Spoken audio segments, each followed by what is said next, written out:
Robert Mueller testifies on the Hill. The media defend Ilhan Omar, and the Justice Department targets big tech. I'm Ben Shapiro. This is The Ben Shapiro Show.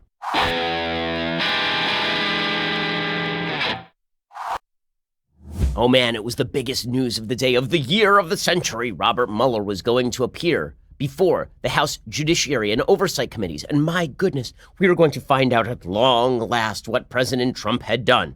I mean, sure, there was already a 448-page report about it. Sure, I seem to remember reading the whole thing because it was super boring and had some spicy moments. I mean, it wasn't a great book or anything. And then I remember coming on this show and summarizing it in detail for like 3 straight days. But that wasn't enough. The Democrats had to bring Robert Mueller in because they wanted to grill him. And they wanted to demonstrate that in reality, despite the fact that Robert Mueller had said he was not hindered in his investigation, despite the fact that the investigation in fact found no collusion with the Russians, despite the fact that the obstruction charges were not sufficient to bring a prosecution and that Robert Mueller had begged off, the Democrats were under the weird assumption that Robert Mueller was going to show up and he was going to say, guys, time for me to drop the pretense. I'm going to drop the pretense right now. Trump is guilty. And you, only you, can impeach him. Right? That was what the Democrats were hoping for from this. And so the buildup to this event was magnificent. Folks in the media were really, really excited about all of this. Folks in the media thought, well, this will be the moment. This will be the moment when finally Trump is brought to heel. And so were Democrats. Democrats were very excited about this. So you had Representative Ted Lieu from the state of California saying, minds are going to be blown. It's going to be incredible. Basically, this was like the buildup to Ishtar. We're going to spend an awful lot of money, and there's going to be a lot of press, and then the movie was going to be not very good. Well, that's how it kind of ended up. Here's Ted Lieu, though, really, really pumping up this thing as though it was a Lita battle angel. He's like, we're just going to pump this thing up. Here he is explaining, guys, it's going to blow your mind. It's like a James Cameron movie, except boring and with an old guy. For people who have read the Mueller report or follow the issues, this will not be surprising tomorrow. But for people who have not read the report or have only listened to Bill Barr or Donald Trump, their minds may be blown because they're going to see facts that they never saw. They're going to be seeing that the president directed his White House counsel to fire the special counsel. That's a crime. They're going to see that the president directed his White House counsel to then cover that up and create a fake document. That's a second crime. And then they're going to see that he directed Corey Lewandowski to ask Jeff Sessions to limit their investigation into Donald Trump. That's a third crime. Okay, none of those are crimes. Okay, none of those are crimes. The first and the third particularly are not crimes. He could have fired the special counsel at any time. It would have been impeachable. It would not have been a crime. He could have had Jeff Sessions limit the scope of Mueller's investigation. That wouldn't have been impeachable. It would not have been a crime. As far as instructing Don McGahn to create a document for the press, that was not a crime, right? I mean, that probably was not a crime, at least not sufficient to charge, according to none other than Robert Mueller. In any case, the media had really built this thing up. There's a piece by Bloomberg talking about, in high-stakes Mueller hearing, there are big risks for everyone. They say Robert Mueller has vowed he won't go beyond what he's already written about Russia, Donald Trump, and obstruction of justice when he testifies on Wednesday, but there's a lot at stake in how much or how little he brings to life the dry specifics of his 448-page report. Wow, it was going to be supremely exciting, and Democrats were hoping that Americans would tune in. Well, if they did, they were asleep by the end of the first inning. If this is a baseball game, they were out by the end of the first inning. Representative David Cicilline, he says, this is Congress saying no one is above the law. Here's Chris Cuomo getting super excited with David Cicilline. Well, you're not going to learn anything tomorrow that you don't know already. The Democrats aren't going to learn. But our responsibility is also to be sure that the American people understand. This is their democracy that was attacked. They have a right to know this. This investigation was conducted on their behalf. It's important that the person who led the investigation report to the American people about his findings, about the evidence that he uncovered. And then it will be incumbent on Congress to hold him accountable. In fact, Mr. Mueller, in the very final paragraphs of the report, says this is Congress's responsibility to demonstrate that no one is above the law, including the President of the United States. So Mueller's performance was going to be the big thing. Now, it's worthwhile reviewing what the Mueller report actually found. So there were several key claims in the Mueller report. The first is that the Trump-Russia collusion claims were farcically overblown, like really, really overblown. There were certainly members of the Trump team who acted suspiciously, including President Trump, who continued to tell the American public no work was occurring on the Trump Tower Moscow deal during the 2016 campaign, which, of course, was not true. But the Mueller report makes it clear that all of this was really, really exaggerated. There's a quote from the Mueller report. Although the investigation established that the Russian government perceived it would benefit from a Trump presidency and worked to secure that outcome, and that the campaign expected it would benefit electorally for information stolen and released through Russian efforts, the investigation did not establish that members of the Trump campaign conspired or coordinated with the Russian government in its election interference activities. The Mueller report also never really referred to the Steele dossier, which apparently was the basis of a lot of the investigation in the first place. The Mueller report revealed that when it came to obstruction of justice, that they had no real clear definition sufficient to prosecute the president or recommend prosecution. It found that Trump acted perversely in a lot of ways, this report. It found that he was threatening to fire people. He was trying to push his White House counsel, Don McGahn, to lie to the press regarding Trump's desire to fire James Comey. And there's a lot of ugly stuff in the report, but there is nothing that rises to the level of criminally prosecutable behavior. Trump's team basically stopped him from violating the law time and time again. What the report mostly reveals when it comes to obstruction is that Trump was just ticked off at his own DOJ and at his own FBI because he felt he was being unjustly persecuted by them. The real takeaway from the Mueller report was, here is a bunch of information. If Congress wants to go forward with it, if Congress wants to impeach, then that is a Congress problem. Congress tried to throw this back in Mueller's lap today. They tried to basically get Mueller to testify that Trump should be impeached. And Mueller, that's not how it went. Now, Republicans basically expected this was going to happen. So Mitch McConnell, the Senate Majority Leader, he said, we're not going to find anything out that's new here. How many times we got to watch this movie, guys? You know, it seems to me, I don't know how many times we want to see this movie again, but I think the American people have moved on past this. Okay, and he's not the only one. Lindsey Graham said, I've heard all I want to hear on this thing. It won't reshape my dynamic. I've heard all I need to hear from Mueller. I've read his report. I accept the findings. I don't think it's going to change public opinion. Having been involved in the Clinton impeachment, if the public's not with you, you'll pay a price. And I don't think anything Mueller can say that's going to change anybody's mind. Now, again, in the run-up to this, there was a lot of talk about maybe the Trump administration was going to restrict what Mueller could testify about. There's a lot of talk about a particular letter sent from the DOJ to Robert Mueller that basically said, stick to the report. So why did that letter come about? As it turns out, William Barr, the Attorney General, says that Mueller actually requested the letter so that he could point to the letter when it came time for him to testify. You know, at his press conference, Bob had said that he intended to stick with the public report and not go beyond that. And in conversations with the department, his staff was reiterating that that was their position. And they asked us for guidance in writing to explain or to tell them what our position was. So we responded in writing. The department sent the guidance they had requested. Okay, so this was all the buildup. In a second, we are going to get to the punchline, because it turns out that the punchline didn't exactly match the buildup. First, nowadays there are a lot of different types of cars on the road, and there's no way that the local auto parts store is going to supply you or stock everything that you actually need.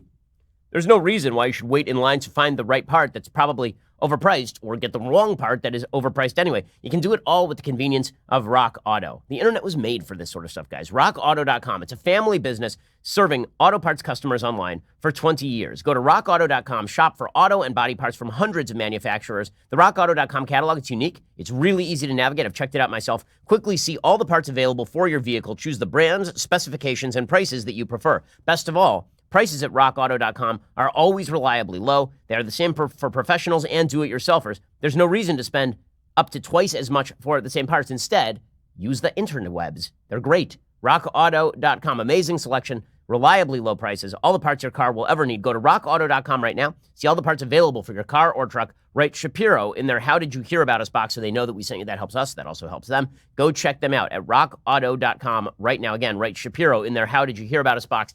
And don't waste your money shopping at the local auto parts store when you could just go to rockauto.com and get it done yourself. Okay, so as I say, the media were prepared. They were prepared. Their body was ready. Stephen Colbert last night, he was like, yeah, this is going to be the moment. This clip 21. This whole thing is damning evidence. It's going to be. He turns into Meg Ryan from When Harry Met Sally. Here. The Justice Department has told Mueller to limit his testimony to what is in his report. Oh, no. Now all he's got is 448 pages of incredibly damaging evidence that the president committed 10 separate instances of obstruction of justice, and that at one point he said, and I quote, I'm Okay, well, again, they're so excited. Did it turn out to be exciting? Did it turn out to be wonderful? Not really. Now imagine that you're Robert Mueller. Imagine that you spend 2 years working on this report, or as it turns out, that you spend 2 years chain-smoking cigars out back while your team writes your report, as it appears is what actually happened.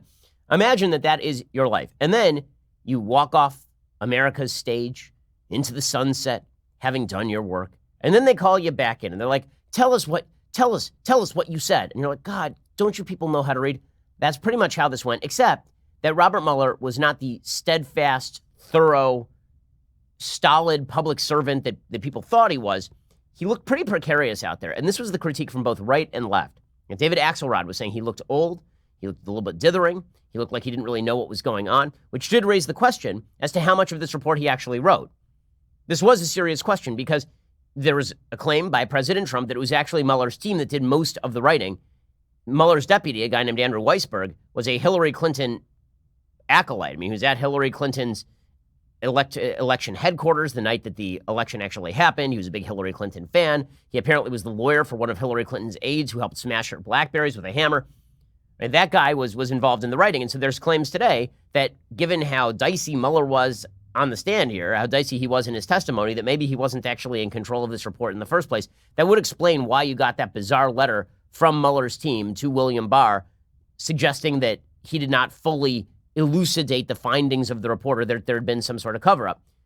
Mueller doesn't look like he's in control of the report. He didn't look like he was in control of himself. I mean, it was not a good showing for Robert Mueller, who I think, again, is a good man. I have no evidence to the contrary, but he didn't look like he was in control today, and that was the widespread critique. Here is a mashup of Robert Mueller repeatedly asking for questions to be repeated. This is clip 18. You could not publicly state that in your report or here today? Can you repeat the question, sir? Is it correct that if you had concluded... Okay, and there's a lot of this over and over. Could you repeat the question? I can't hear what you're saying. Could you please repeat that? Mueller did not look as though he was on top of his game, that for sure. And that was kind of the story. Now, the Democrats got a couple of talking points, and the Republicans got some talking points. So the Democratic talking point was obvious. President Trump oversold the findings of the report in his own favor. So President Trump kept going out there and saying, I'm exonerated, I'm cleared. And as I said at the time, no, you're not. You're not exonerated. You're not cleared, particularly when it came to obstruction. Maybe on collusion, but not on obstruction. And yet you're going out there and saying, totally exonerated, totally cleared. That, of course, was never true. The wording of the report suggested it wasn't true. So that was always going to be an easy spot for Democrats to hit. And sure enough, they did, in fact, hit that. This is clip 20, Robert Mueller being asked if he exonerated President Trump.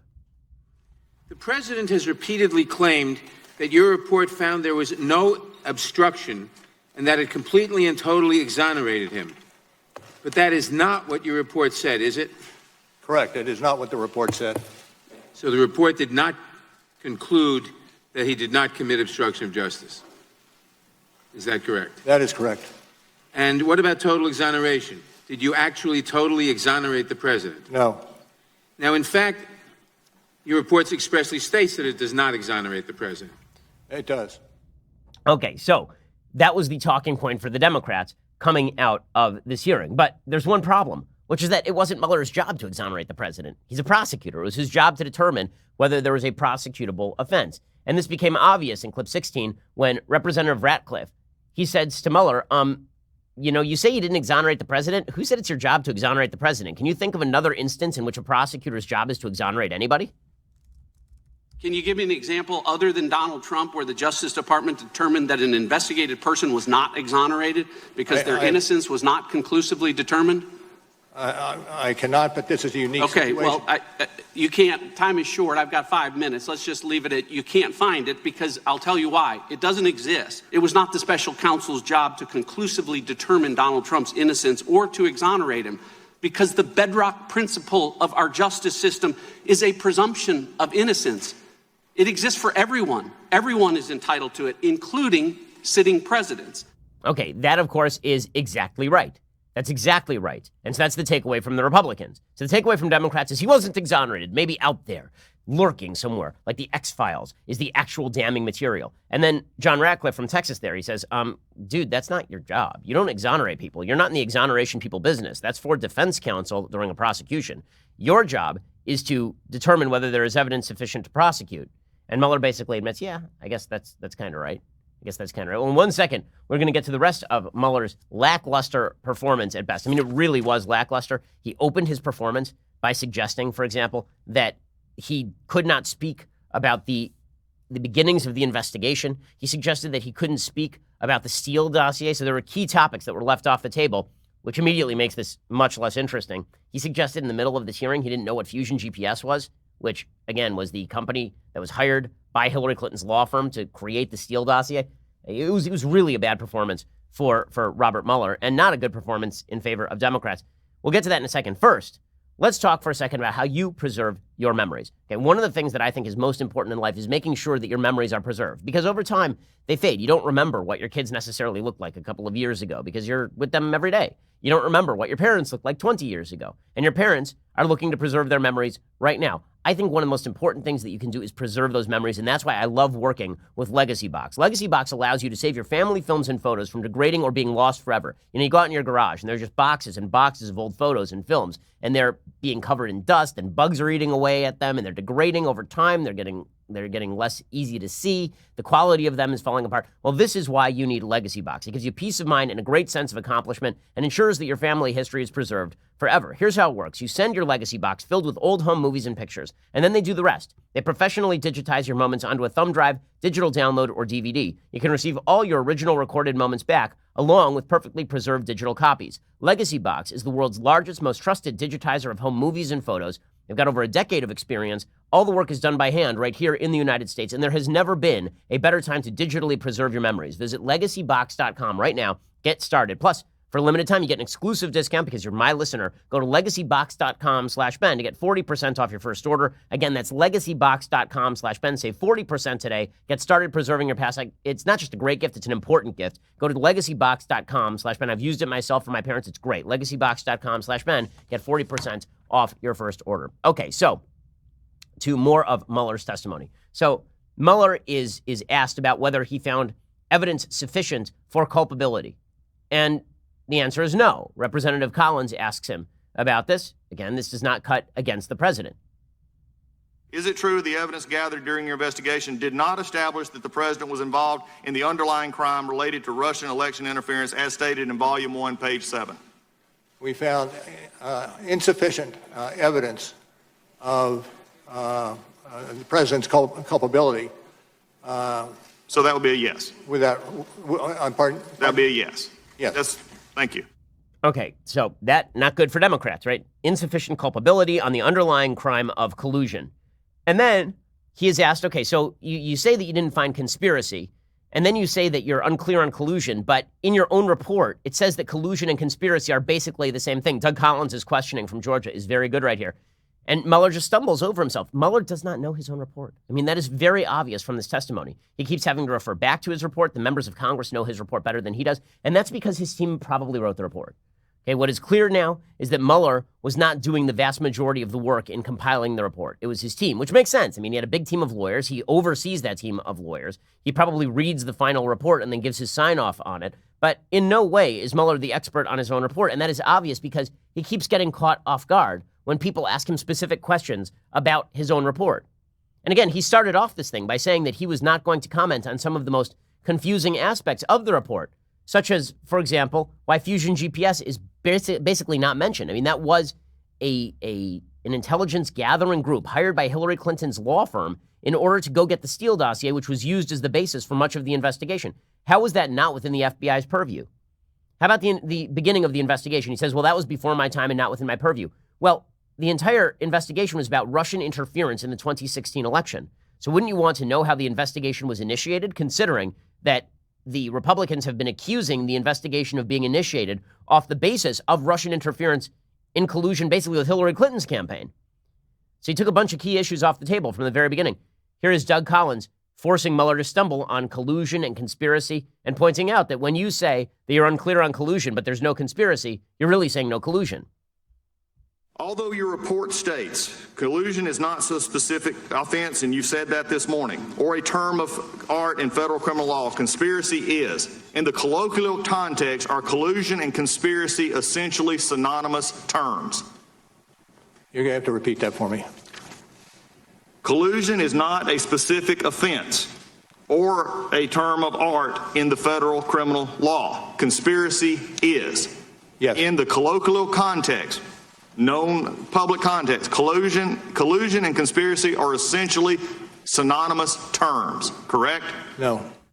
No, so they're not synonymous terms. And then Collins goes on, and he actually refers specifically to a quote from the actual manifesto, from this 448-page report, in which they equate collusion and conspiracy, and Mueller is forced to refer back to the report. I mean, it was really, really a bad thing for him. It did not pay off for Robert Mueller or for Democrats at any point here. It was a very, very bad day for Democrats. Mueller was asked by Representative Collins. Here's a key takeaway. Representative Collins says to Mueller, was your investigation hindered at any point or curtailed? That would be the key question when it comes to obstruction. Did anybody do anything to your investigation? And Mueller says, no. At any time with the investigation, was your investigation curtailed or stopped or hindered? No. Okay, that would be the key takeaway. Now, what Democrats are trying to latch onto is this suggestion that in reality, Mueller wants Trump prosecuted after Trump leaves office. And they're hanging that coat on a very, very slender hook.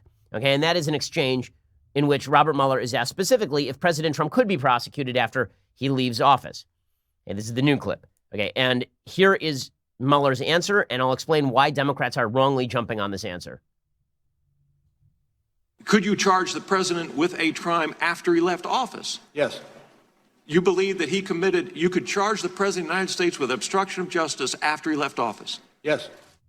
Okay, so that does not, so Democrats are saying, well, that's the key takeaway, isn't it? I mean, he could be charged after he leaves office. Technically, he can be charged after he leaves office. This does not answer the question as to whether he should be charged after he leaves office. I could be charged today. That doesn't answer the question as to whether I should be charged today. As a matter of law, of course the president can be charged after he leaves office for crimes committed while he is president of the United States. However, that was not the question that Mueller was asked, and had he been asked that question, presumably he would not have answered the question properly. Again, the Democrats are really attempting to spin this into something that it is not, because the answer is this has been a giant nothing burger, and Mueller does not acquit himself well. Mueller said that the investigation did not establish Trump campaign conspiracy with Russia. He said that openly. The investigation did not establish that members of the Trump campaign conspired with the Russian government in its election interference activities. And then Mueller basically said, that's all I'm talking about. I'm talking about the stuff that's in the report. I'm not going to talk about any of the other stuff that you guys want to know about. So he won't talk about Fusion GPS. He apparently doesn't know what Fusion GPS. I mean, this was an amazing moment. You're the head of the Mueller investigation because your name is Robert Mueller and it's your investigation. You've never heard of Fusion GPS? Is there anybody who has been following this thing for 2 years who doesn't know what Fusion GPS is? And yet Mueller, clip 22, says to Representative Chabot, he says, I don't know what Fusion GPS is. You don't know what Fusion... How? I do. Everyone who's been following this does. I thought that you wrote the report, dude. When you talk about the firm that produced the Steele reporting, the name of the firm that produced that was Fusion GPS. Is that correct? Well, I'm not familiar with that. Let me just help you. It's not a trick question. Right? It was Fusion GPS. Now, Fusion GPS produced the opposition research document widely known as the Steele dossier, and the owner of Fusion GPA was someone named Glenn Simpson. Are you familiar with? This is outside my purview. Okay. Oh, it's outside his purview. Why? Why is it outside his purview? Again, the entire investigation was about Russian interference in the election. If Fusion GPS was funneled Russian disinformation via Christopher Steele, and that became a part of the investigation, how exactly is that outside the purview of his investigation? And it gets worse. Mueller says, I can't answer any questions about the initial opening of the FBI investigation. Really? Why? Wouldn't that be sort of important to determining, for example, how this whole thing came about and whether it was legit or not? The Justice Department has asserted privileges concerning investigative information and decisions, ongoing matters within the Justice Department, and deliberations within our office. These are Justice Department privileges that I will respect. The department has released a letter discussing the restrictions on my testimony. I therefore will not be able to answer questions about certain areas that I know are of public interest. For example, I am unable to address questions about the initial opening of the FBI's Russia investigation, which occurred months before my appointment.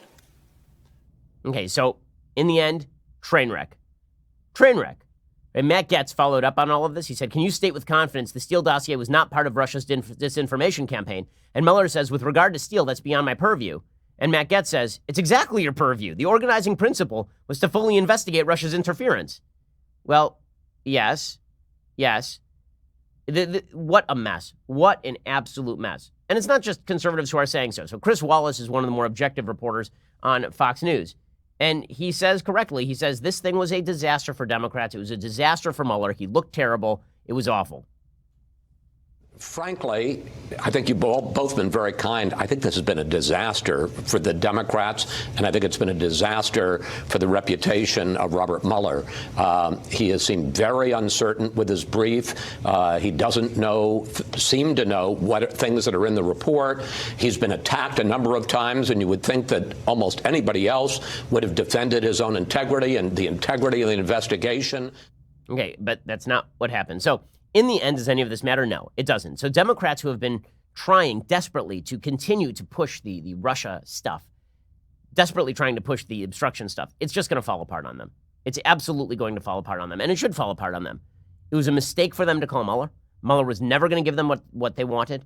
The best that he was going to do is repeat some of the more incendiary reports from the report. But everybody had that out there, and Democrats can cut ads on that stuff anytime or give speeches on it at any time. Mueller appeared confused. It appeared as though he wasn't in control of his own team. He didn't know his own report. It basically looked like when your parent wrote your book report for you in third grade and you went in there and your teacher was like, so tell us what happened in Bridge to Terabithia. And you're like, what? Because your parents read it? That's what it felt like from Robert Mueller. Can you repeat the question? Bad showing for Robert Mueller, and worse showing for Democrats who thought that this was going to be the moment, finally the moment, when President Trump went down. Not the case. Giant fail. Now, the testimony, is going to continue to be a news story, but I don't think that this is actually going to be news. I don't think anyone cares about this, frankly. I think that this was over the moment that the report came out and there was no recommendation of prosecution. There's no place for Democrats to go from there. If Democrats want to impeach on this basis, I don't think the American people are for it. I don't think that the polls show that the American people are for it. And bringing Robert Mueller up there, hoping that he was going to open some other can of worms or point to the shadowy man in the back and say, deep throat, here he is. It never happened. It wasn't going to happen. So, end of story. But will it be the end of, what will CNN do for the next 2 years? That really is the question. Well, meanwhile, the media have another purview. They have another agenda, and their agenda is they must at any cost defend Ilhan Omar. So President Trump has decided he's going to go to war with Ilhan Omar. That's going to be his 2020 campaign. Ilhan Omar versus President Trump. And that's pretty smart, because the fact is that Ilhan Omar is not popular. The more people see of her, the less popular she is. That is not because she is black. That is not because she is a woman. That is not because she is Muslim. It's because she's terrible. It's because she says routinely anti-Semitic things. It's because she says things like some people did something on 9/11. It's because her sneering tone of voice when she describes the United States is extraordinarily off-putting. It's because she treats, she literally said legislative bodies in the United States are more interested in treating dogs decently than humans. There's a reason folks are not real fond of Ilhan Omar. President Trump has decided he's going to make her his bête noire in all of this. So he was speaking at Turning Point USA, great organization, and here is President Trump making this point. And she starts screaming, and this is not a sane person, folks, when you look at that. And this is what we're up against. You have some of that. Now, your other friend from an incredible state, right? A state that I'm going to win, Minnesota, you know that one, right? And you know why I'm going to win the state? Because of her. I almost won it last time. We came with just about a point. Because Minnesota is a very hard one for a Republican to win. We almost won it one more night. I wanted to go there one more time. I said, I'm telling you, we're going to win Minnesota.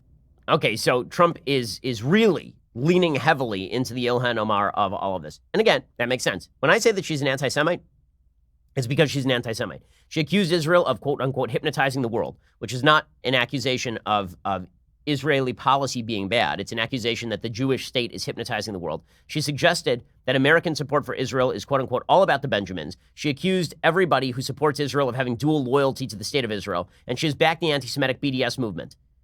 So what are the media doing? They're out there in force defending Ilhan Omar. In one of the great gaslighting articles I've ever seen, there's a BuzzFeed contributor named Chase Madar who wrote a piece called "Ilhan Omar's Anti-Semitism is Becoming a Load-Bearing Myth for American Politics." Just like hippies spitting on Vietnam vets or welfare queens sipping champagne, Omar's anti-Semitism has become a structural support beam for American politics. And then he says, well, she never actually said anything that was anti-Semitic.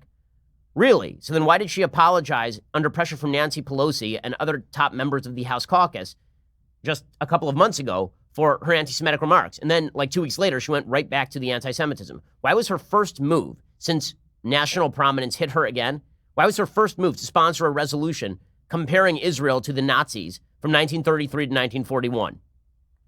And she's not an anti-Semite, though, according to the press. This is all, everything, according to the press, everything Trump says is wrong. So even when he says something right, they treat it as though it is wrong. Our indubitably wonderful fact checkers and decent people in the media, don't worry, they're here just to tell you the truth, defending Ilhan Omar. We'll get to more of that in just 1 second, and why this actually is really bad for Democrats, why they'd be better off cutting her loose and recognizing her for what she is. They are making a large-scale mistake. But first, this month marks the 50th anniversary since we first put a man on the moon. There's an exciting new podcast by Esoteric Radio Theater. It's called Apollo 11, What We Saw. It immediately rocketed to number 3 on iTunes, Apple Podcasts. It stayed in the top 10 for a week, and it's getting rave reviews from everybody who listens to it. It is fantastic. Almost 1 million people have listened to the podcast or watched on YouTube so far. You should be one of them. The host is Bill Whittle, author, pilot, NASA enthusiast. He knows more about NASA than pretty much anybody that I've ever heard of.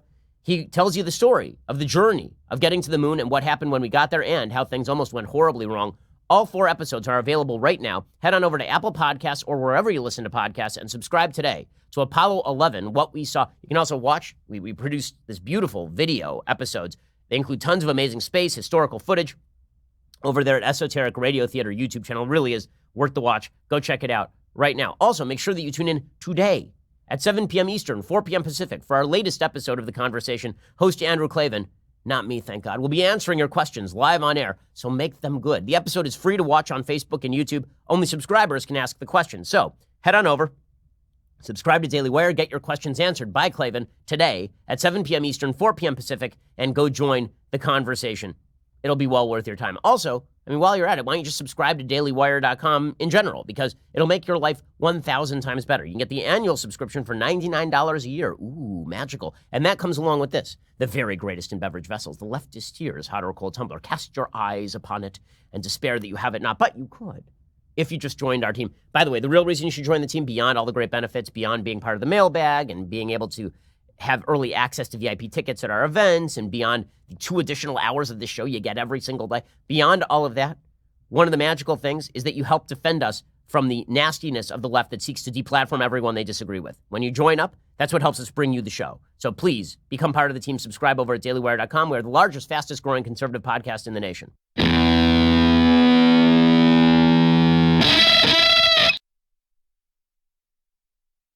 So as I say, the media are out in full force defending Ilhan Omar. Why? Because Donald Trump opposes her, of course. So this means they are now going to gaslight all of us. It's so funny. The media are constantly accusing Trump of gaslighting Americans, and there's some truth to that. Trump says things routinely that are simply not true in order to achieve a partisan political end. In this, he is mirrored by the mainstream media, which have been doing this for my entire lifetime.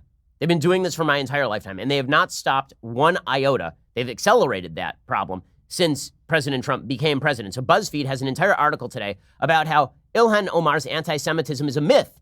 It's a myth. Okay, there's a columnist who says the rabidly anti-Semitic comments that Omar never made, along with the equally fictitious Jew hatred of her allies in the so-called squad, have swiftly become a load-bearing myth in U.S. politics.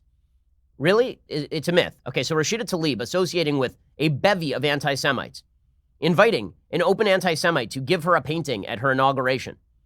Ilhan Omar hanging out with Linda Sarsour, rabid anti-Semite, AOC doing the same thing, all of them hanging out with Jeremy Corbyn.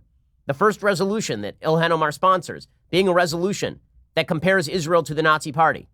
And then Rashida Tlaib getting up on the floor of the U.S. House and doing the same thing. It's all a myth. It's all in your head, guys. So either this BuzzFeed columnist fell and hit his head and ended up in an alternative reality like sliding doors, or we all did. Because I'm living in the reality where Rashida Tlaib yesterday said this on the House floor. So I can't stand by and watch this attack on our freedom of speech and the right to boycott the racist policies of the government and the state of Israel. Americans of conscience have long and proud history of participating in boycotts, specifically to advocate for human rights abroad. Americans boycotted Nazi Germany in response to dehumanization, imprisonment, and genocide of Jewish people. Okay, and the media are out defending this in force today. Dana Milbank, columnist over at the Washington Post, has a piece called Ilhan Omar, quintessentially American. Quintessentially. I mean, not just she's American, true. She's an immigrant to the United States who is legal and has her citizenship. She is American. Quintessentially American, like the most American. The most American. Why is she the most American? Well, sure, she says stuff on a routine basis that's gross. Sure, she does. But really, in the end, isn't she more American than Trump? This is Dana Milbank's case. He says, Omar remains ill-defined beyond the monstrous caricature the president has made of her with his racist slander. Okay, it's not a monstrous caricature to point out that she has gone easy on terrorists. She did. Okay, she wrote a letter in support of people attempting to join ISIS to a judge in which she suggested that those are people who are just angry because of their socioeconomic status and that they should be let off the hook because they are just pursuing change by other means. She says that in her letter. She is, in fact, an anti-Semite. She has not made any secret of this. Minnesota Democrats in her own district have said that for years she's been saying this sort of stuff. But it's a monstrous caricature.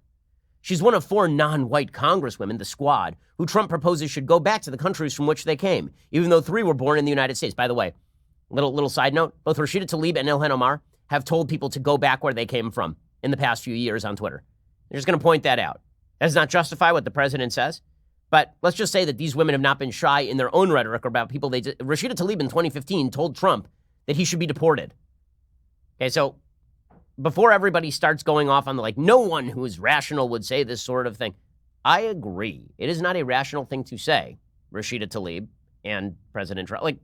It's funny. The media just dismiss it when it comes from Rashida Tlaib. When Trump says it, of course, then we have to take it super, super duper seriously. But Rashida Tlaib is the greatest and most innocent and wise among us. Same thing with Ilhan Omar. Dana Milbank says, Omar, who immigrated from Somalia as a child, was the target of the Send Her Back chant at Trump's rally last week, which we on this show condemned in very harsh terms, and of Trump's unsubstantiated suggestion that she once married her own brother. Well, not totally unsubstantiated. The Minneapolis Star-Tribune has been investigating that, and there's fairly good evidence that she committed some sort of immigration fraud with this dude. She certainly committed marital fraud when she filed her tax returns. Minutes before Omar took the stage Tuesday at the Muslim Caucus Education Collective Conference in Washington, Trump tweeted about America-hating anti-Semite Representative Omar, who, along with the others in the squad, is a nightmare for America. For Trump's racist base, Omar has it all. Black, female, Muslim immigrant. Yeah, that's what it is. That's surely what it is. Because that same base, by the way, despises Nancy Pelosi. But Dana Milbank says, Omar, he admits, this is the part where they admit, well, she's not, she might have a few problems, but in the end, isn't she more American than you? Dana Milbank says, Omar previously hurt her cause when her criticism of Israel crossed into anti-Semitism, displaying the same sort of prejudice that is often directed at Muslims. I even love the phraseology there, right? That the real problem with what Ilhan Omar said about Jews is that it really mimics what people say about Muslims. Not that it's bad in and of itself, but that, just as people say this stuff about Muslims, she slipped into it. Slipped. Banana peel right into anti-Semitism. She may revert again, says Dana Milbank. But the woman I saw Tuesday represented American values far better than the bigoted demagogue who has made her his bête noire. Really? She may revert again. I love that. Can you imagine that in any other context? Sure, he just slipped right into racism. He may revert again, but isn't he super duper American? Isn't he the most American, actually? The media out in full force to defend Ilhan Omar. By the way, the Democrats are not out in full force defending Ilhan Omar. So Ilhan Omar sponsors this resolution that would cut in support of boycott, divest, and sanctions from Israel. 1 month ago, Nancy Pelosi spoke at AIPAC and called that exact policy anti-Semitic. 1 month ago. Not a word from Nancy Pelosi. She's still not been asked about it. But presumably foreseeing that she might be asked about it, Nancy Pelosi then sponsored an anti-BDS resolution on the House floor. And this anti-BDS resolution basically said BDS is a bad idea. It was a non-binding resolution that opposes the boycott movement against Israel, a measure that won broad bipartisan support, but faced pushback from some high-profile progressives. Let me note here the headline from CNN. So, House approves resolution opposing Israel boycott movement in divisive vote. Can you imagine any other vote that goes 398 to 17 that is called divisive? Any other vote? That is what we call nearly unanimous. So we're not talking about 200-something to 200-something. That's not what we're talking about here. We're not even talking about 230 to 198 or something. We are talking about 398 to 17, and CNN calls it divisive. Why is it divisive? Because members of the squad were on the side of the 17. The resolution was introduced in March, not long after Democrats faced a bruising internal debate over how to handle comments and tweets by Representative Ilhan Omar that were criticized as being anti-Semitic. Now, notice again how CNN characterizes this. So when Ilhan Omar says something anti-Semitic, it's that they were criticized as being anti-Semitic. But when Trump says something that is criticized as being racist, they just say racist, straight out, right, in the headline. So it's always Ilhan Omar, controversial figure. Donald Trump, racist. The way they cover this stuff is wildly inconsistent, of course. The resolution supports a two-state solution, argues that BDS movement is an effort to delegitimize Israel, which is true, of course, and urges Israelis and Palestinians to return to direct negotiations. Omar, as well as Rashida Tlaib, have been openly supportive of the BDS movement and critical of the resolution. AOC also voted against the resolution. By the way, AOC's quote on this is astonishingly bad. So AOC was asked about why she voted against a resolution to condemn BDS, and her answer is wild. She actually suggested that the reason that you shouldn't oppose BDS is because if you oppose BDS, it might force people into violence. So you should support soft anti-Semitism, softer anti-Semitism, because otherwise you might lead to violent anti-Semitism. Can you imagine her saying that in any other context? No, we should really be okay with white supremacist rhetoric because you never know, they might turn into terrorists. So better that they should kind of just talk about it than be terrorists. This is all insane. It's all insane. And of course, it's very bad for the Democratic Party. So keep it up, guys. Well done, everybody. And meanwhile, in other big news, the Justice Department is now looking at going after big tech. According to Brent Kendall over at the Wall Street Journal, the Justice Department is opening a broad antitrust review into whether dominant technology firms are unlawfully stifling competition, adding a new Washington threat for companies such as Facebook, Google, Amazon, and Apple. The review is geared toward examining the practices of online platforms that dominate internet search, social media, and retail services, the department said, confirming the review shortly after the Wall Street Journal reported it. The new antitrust inquiry under AG Barr could ratchet up the already considerable regulatory pressures facing the top U.S. tech firms. Now, as I've said before, I am not in favor of regulating big tech unless they've actually violated the law. But the big problem for big tech is that they've been utterly non-transparent in many cases as to what they are doing. This is particularly true of the social media platforms. Basically, people see data points, and then they assume that the data points are representative of broader trends inside these various companies. And this leads them to be angry and feel like they are out of control and feel like they were lied to because, for example, if you use Google and you think that Google is going to provide you with some sort of unbiased result, and then it turns out that behind the scenes, Google is manipulating the algorithm and not making clear to you what exactly they are doing, then it makes you feel like you are being taken advantage of. And lack of transparency also doesn't really allow for the sort of competition that you'd want, because suspicion alone is really not a great basis to form a company. Like if Google were to just say, listen, you want your left-leaning search results, you come to us, then people would start going to DuckDuckGo, and they would actually get less biased results. Same thing is true with Facebook. And so I've met with some of these tech leaders, and I've said to them, you want not to be regulated? I'm not in favor of regulation. I think putting the government in charge of stuff is a really bad idea. But the drive for this is stemming directly from your lack of transparency. And you need to be transparent with the American people. And you have not been transparent on everything from privacy to how you make decisions on who gets banned and who gets demonetized. And if you're not going to be transparent, people are going to take their suspicions and they're going to suggest that that actually is the governing fact. Now, using antitrust to go after these companies seems to me a massive mistake. The reason being, particularly with Amazon, for example, what exactly did Amazon do wrong that they have violated antitrust? So there are two models of antitrust, and they're in conflict. Model one of antitrust law was sort of the pre-Robert Bork model. So Robert Bork wrote a very famous book called The Antitrust Paradox. The Antitrust Paradox posited that antitrust laws were designed for consumer benefit, that the reason you break up a company is because the company is anti-competitive and is harming consumers. So, for example, you have two companies, and they would be in competition with one another, lowering price, but they decide to make a regional split. And you take the Western United States and we take the Eastern United States and we will collude to keep prices up, right? That would be anti-competitive and thus would be subject to antitrust in the Robert Bork view. However, you have one company that is providing you with wonderful services and that those services are really good and there are no competitors because it's just a good business and it's efficient. Bork would say that's not an antitrust problem. The other model is that any company that is too big should be broken up. And I fear that model because it is completely subjective. What exactly is too big? What does too big look like? How do you decide that Walmart shouldn't be broken up, but Amazon should? How do you decide that big firms that you like should not be broken up, but big firms that you don't should not be broken up? Is there like a dollar cutoff or a market percentage cutoff? How do you decide if a company decides to purchase, vertically integrate its own business? Is this monopolistic now just because they wanted to save money by not having to outsource their labor? Most companies at some point will do some sort of vertical integration with an independent company that they were once doing business with. So, for example, we here at Daily Wire bought a marketing firm that we were doing business with.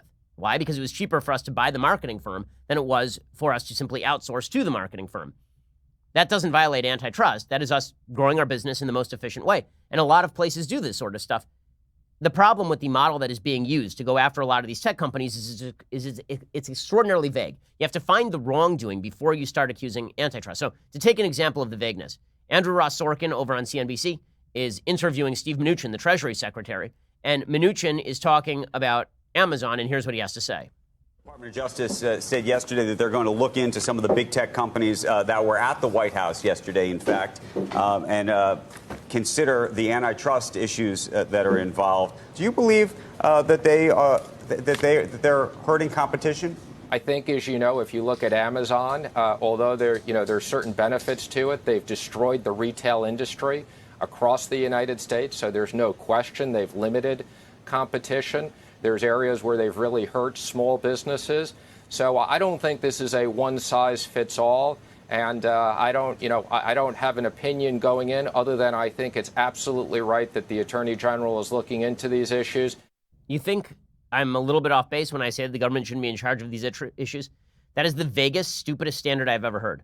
Of course, Amazon has hurt the retail industry. Why? Because you're getting products cheaper, delivered directly to your door via Amazon than you would if you went out to the retail store. That's not Amazon's fault. That's because brick and mortar installations have been on the downturn for approximately a decade and a half. And that's because there's a thing called the internet and shipping. That's not Amazon unfairly restraining business. That's ridiculous. And you think I want to put the FTC in charge of Facebook? Policing content neutrality? What happens when Kamala Harris is president and then appoints the majority of the FTC? And she decides that neutrality means that you have to get rid of voices she doesn't like. By the way, that's something the left is perfectly fine with doing. Folks on the left suggest that neutrality does not mean that the right should be allowed on the platform. They believe that neutrality means only fact should be spoken. And when they say fact, what they mean is leftist perspective. This is an agenda that is pushed by an enormous number of people on the left, where they say, well, we don't want fake balance. What we actually want is just the truth. And the truth is the world is how we see it. This is why I push back against a lot of the push from the right that we should regulate Facebook. But as I say to these companies, you want the right to rally around a sort of libertarian principle that you should be left alone. You need to be transparent. You need to tell us what you are doing. That doesn't mean you have to give away proprietary algorithms. It does mean we need to know the inputs. We need to know what are the factors you are using to decide whether or not to downgrade news. When you say, at Facebook, for example, that we need trusted sources, how are you deciding what a trusted source looks like?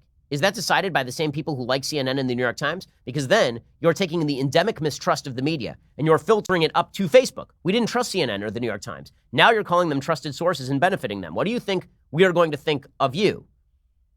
Do we feel like that is a restraint of trade in the sense that you're downplaying particular companies without actually telling them that's happening and there are no rivals in the market? It leaves the door open. So more transparency from big tech is the solution to this. Government pressure for more transparency, voluntary transparency seems good. The sort of arbitrary nature of antitrust law being used to target businesses that are not liked on one side of the political aisle or another, I think that's a huge, huge, huge mistake. Wait till Elizabeth Warren is in charge, guys, and then you'll see how much you enjoy this routine. Okay, time for some things that I like. So, things that I like today. There is a series that I was unaware of called Legion. It is based on comic book series. And it stars the dude from Downton Abbey. I can never remember his name, Dan Stevens. And the series is really quirky and really weird. And it's also pretty compelling. It's about a superhero who's a telepath, but he thinks that he's a paranoid schizophrenic. And so it's shot in this really weird, jolty, bizarre style. It's kind of fascinating. It's pretty psychedelic. Here's a little bit of the preview of Legion. Just tell me what happened next. Look, I don't know. It's fuzzy. You went off your medication. Wait. Why? We're just looking for the truth. Would you promise to tell?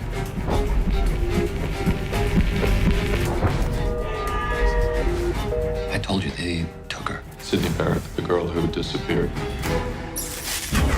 She didn't disappear. She took my place, and I took hers. Wait, what? Okay, so the show is really weird and really quirky and quite bizarre.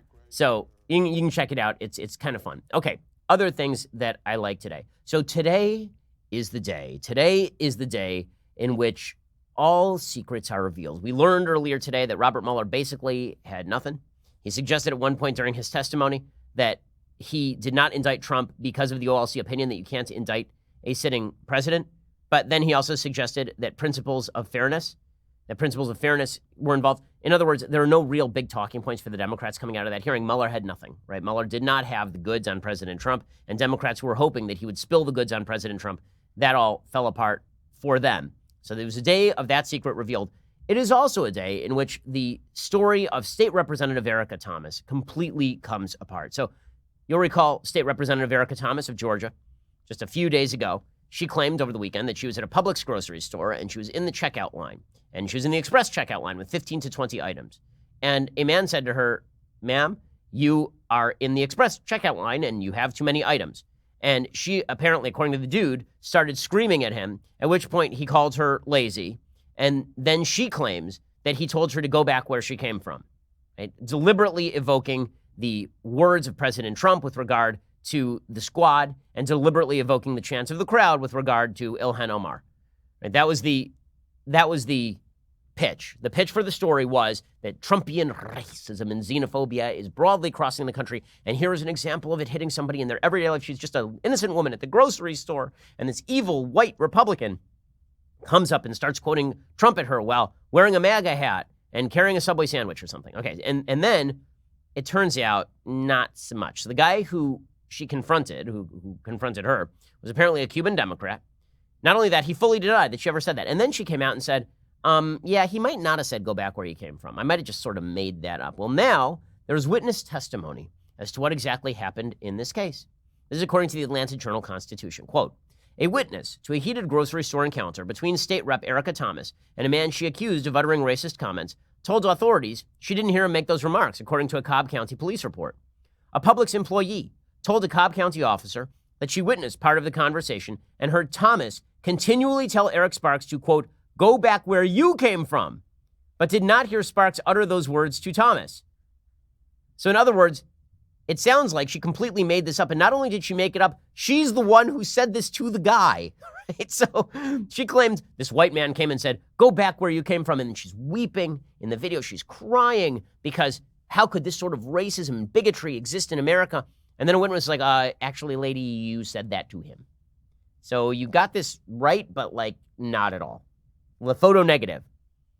Sparks admitted calling the Democrat an expletive during the run-in, saying he was upset she was at an express aisle in the grocery store with too many items, but he said he didn't tell her to go back where she came from. Thomas's attorney, Gerald Griggs, said the officer's report shows the case needs additional investigation. Aha. Because the employee and another witness, who also said he didn't hear Sparks use the phrase, quote, didn't hear the initial argument. He said he's interviewed 3 other customers who heard the exchange. Cobb authorities said they don't intend to file criminal charges in the case. Right, because it's not criminal. Even if he said that, that's not criminal. This is still the United States. We don't prosecute people for saying mean things to one another. The back and forth has led to new scrutiny, says the AJC, the Atlanta Journal-Constitution, that mirrors the nation's political divide. Some conservatives cast Thomas as a version of Jussie Smollett. I mean, so far, that's sort of the evidence, isn't it? So all of this has fallen apart for her. It is a day of secrets revealed. It turns out that she apparently said exactly the thing, according to witness testimony, that she claims that the bad guy said. Sparks made a statement on Tuesday. He said he wasn't surprised the Cobb authorities decided not to file charges. He said the police report speaks for itself. He says, everyone that knows me knows I'm anti-hate, anti-bigot, anti-racism.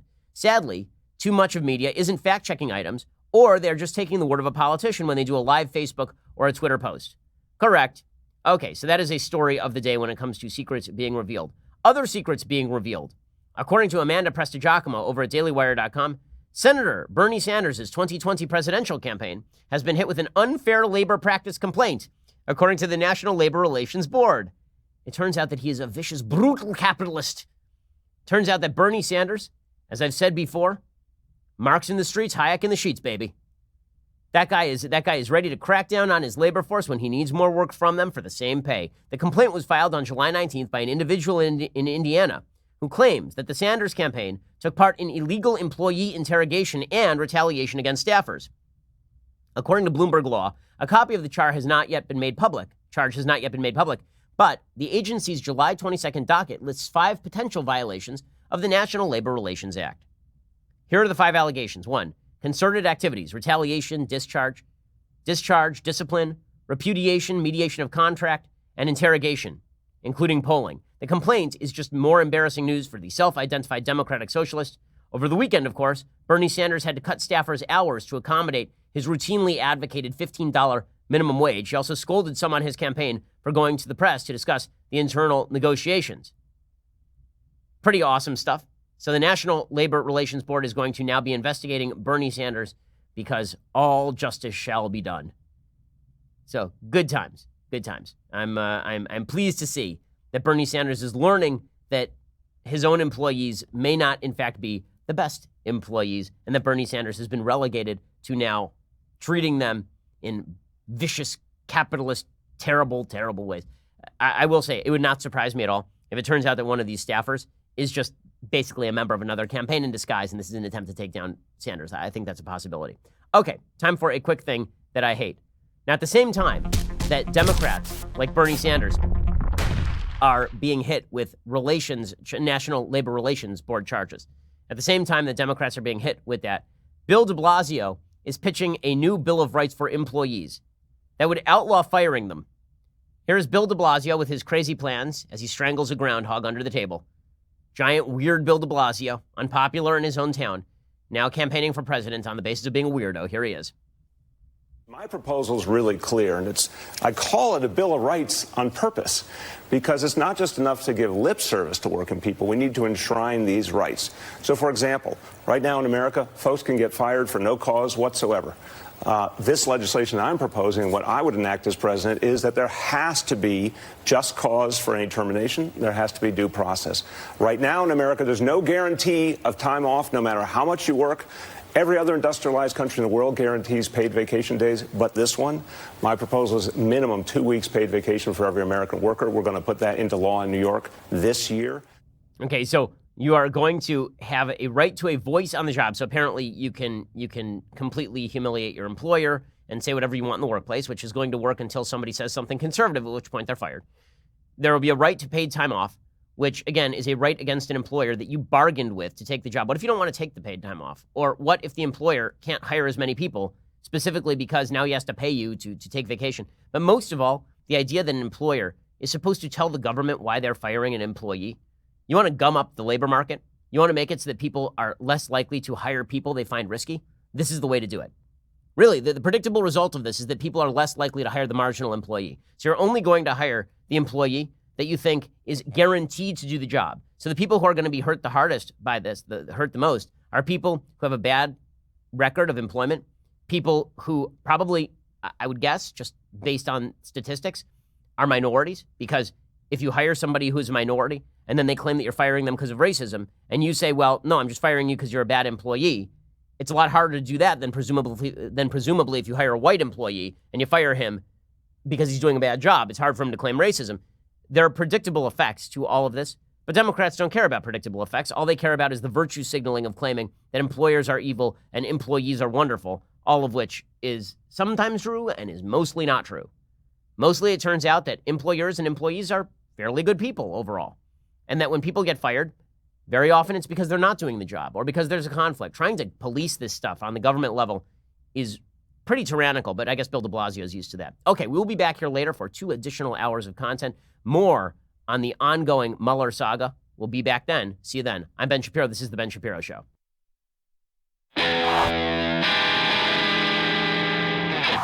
The Ben Shapiro Show is produced by Robert Sterling, directed by Mike Joyner, executive producer Jeremy Boring, senior producer Jonathan Hay. Our supervising producer is Mathis Glover, and our technical producer is Austin Stevens. Edited by Adam Sayevitz. Audio is mixed by Mike Coromina. Hair and makeup is by Jesua Olvera. Production assistant Nick Sheehan. The Ben Shapiro Show is a Daily Wire production. Copyright Daily Wire 2019.